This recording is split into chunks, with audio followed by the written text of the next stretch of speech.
సింహం వారికి గనక చూసుకున్నట్లయితే మీకు ఈ ఏప్రిల్ మాసంలో లగ్నంలో కుజుడు అలాగే ఉంటాడు రాశిలో, సప్తమ స్థానంలో రాహు, అష్టమంలో మూడు గ్రహాల కలయిక, అలాగే భాగ్యస్థానంలో శుక్రుడు, లాభంలో గురువు ఉన్నాడు. ఈ యొక్క గ్రహస్థితిని అనుసరించి మీకు ఎలా ఉండబోతుంది, ఏ దేవత ఆరాధన చేసుకోవాలి, ఎటువంటి విషయాల పట్ల మీరు జాగ్రత్తగా ఉండాలి అనేటువంటి అంశాలు చెప్తుంది. నేనైనప్పటికీ చెప్పిస్తుంది సాక్షాత్ లలిత అమ్మవారిగా భావిస్తూ ఆ లలితాంబిక అమ్మవారి యొక్క అనుగ్రహం మీకు పరిపూర్ణంగా కలగాలని మనస్ఫూర్తిగా కోరుకుంటూ, ప్రధానంగా ఇక్కడ గమనించుకున్నట్లయితే రాశిలో ఎప్పుడైతే కేతు ఉన్నాడో, అష్టమంలో శని, అష్టమ శని నడుస్తుందో, ఈ రవి కుజుడు క్లోజ్ కంజంక్షన్లో శనితో ఉన్నందుకు అష్టమ శని యొక్క ప్రభావం తగ్గిపోతుంది.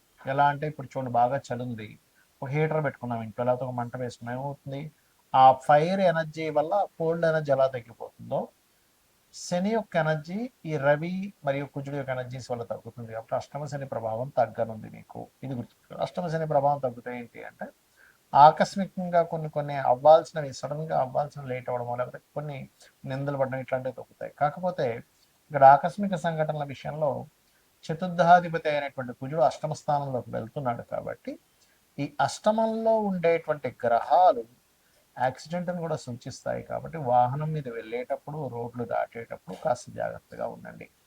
నిత్యము ఉదయం నిద్ర లేచిన వెంటనే గణపతిని ధ్యానం చేసుకోండి.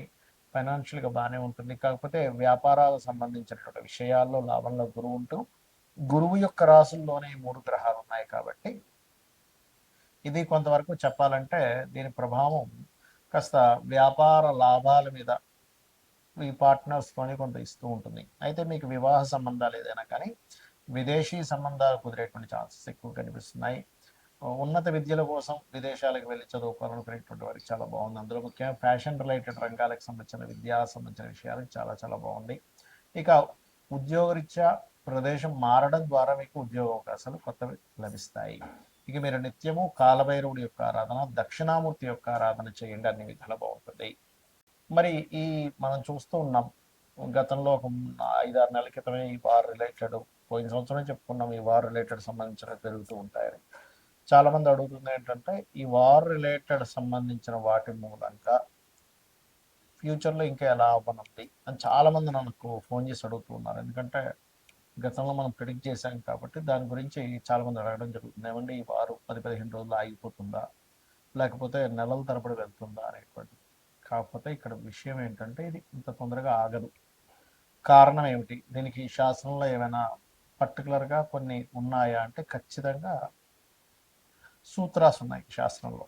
మనం గతంలో కూడా చెప్పుకున్నాం, గురువు 3 రాసులు మారాడు పోయిన సంవత్సరం కూడా, ఈ సంవత్సరం కూడా మారుతున్నాడు అని. ఏ రాసులు మారాడు పోయిన సంవత్సరం అంటే వృషభంలోని, మిథునంలోని, కర్కాటకంలోకి మారాడు.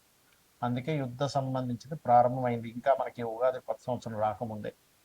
అదేవిధంగా అప్పుడు మనం చెప్పుకున్నాం గోల్డ్ రేటు, ముఖ్యంగా సిల్వర్ రేట్ విపరీతంగా పెరుగుతుందని. అదే రకంగా మనకి వీడియోలు కూడా ఉన్నాయి.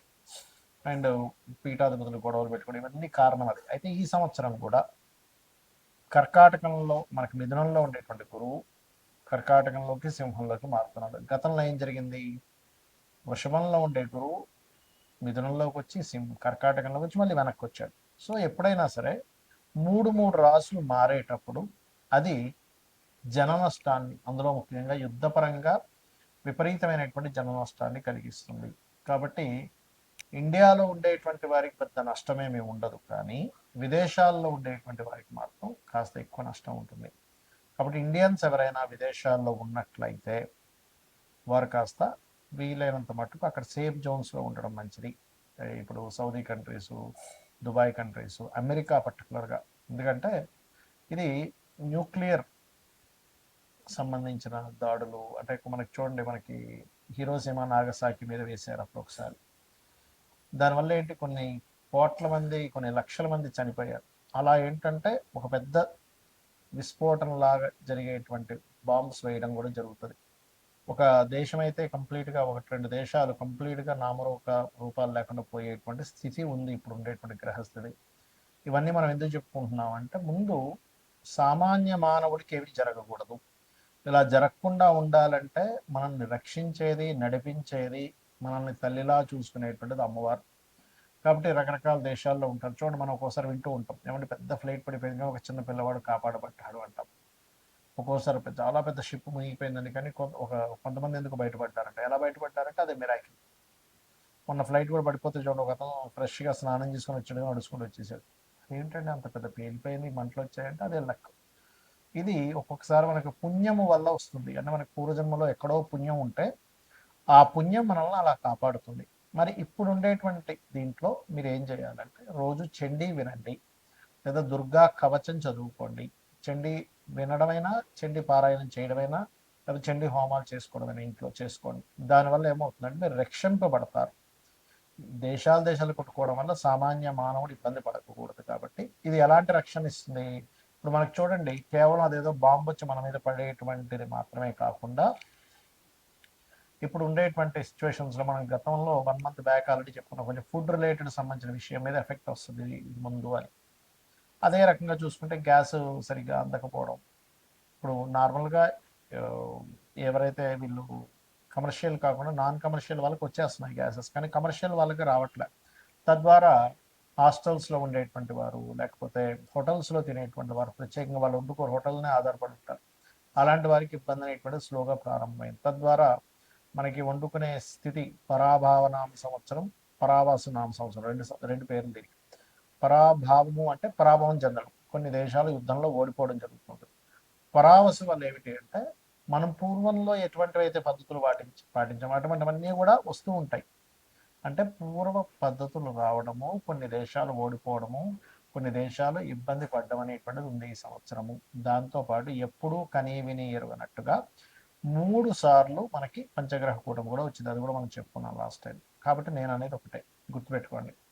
ఇక్కడ మీరు ఎందుకంటే దేశాలు మిసైల్స్ చేసుకుని ఏమైనా సామాన్య మానవుడికి ఇబ్బంది కలగకుండా ఉండాలి. కాబట్టి నవగ్రహాలలో కుజుడు, రాహువు, శని, గురువు ఈ 4 గ్రహాల దగ్గర దీపారాధన చేయండి. మీకు దగ్గరలో గోశాల ఏదైనా ఉంటే గోవులో సకల దేవతలు ఉంటారంటారు.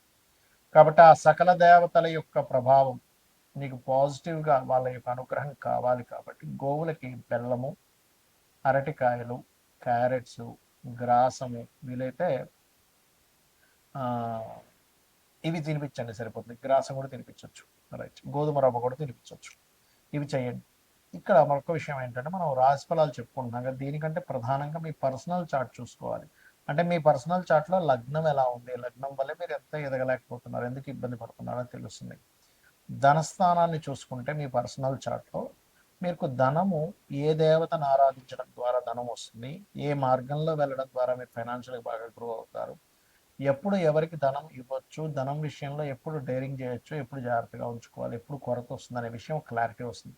అదేవిధంగా అన్నదమ్ముల విషయం కావచ్చు, చదువు విషయం కావచ్చు, సంతానం విషయం కావచ్చు, వివాహం ఎప్పుడు చేసుకోవాలి, ఎప్పుడు చేసుకోకూడదు అనేటువంటిది, కెరియర్ పరంగా ఎటువంటి కెరియర్లో మీరు సెట్ అవుతారు, వ్యాపారాలు మీకు కలిసి వస్తాయా లేదా, విదేశాలకు వెళ్ళాలా, ఇక్కడే ఉండాలి, ఇలాంటి అనేకమైనటువంటి అంశాలు మీ పర్సనల్ చార్ట్లో ఉంటాయి. సరే, మీ పర్సనల్ చార్ట్ తెలియదు, అలాంటప్పుడు నిత్యము లలితా సహస్రనామాల యొక్క శ్రవణము పఠనము చేయండి.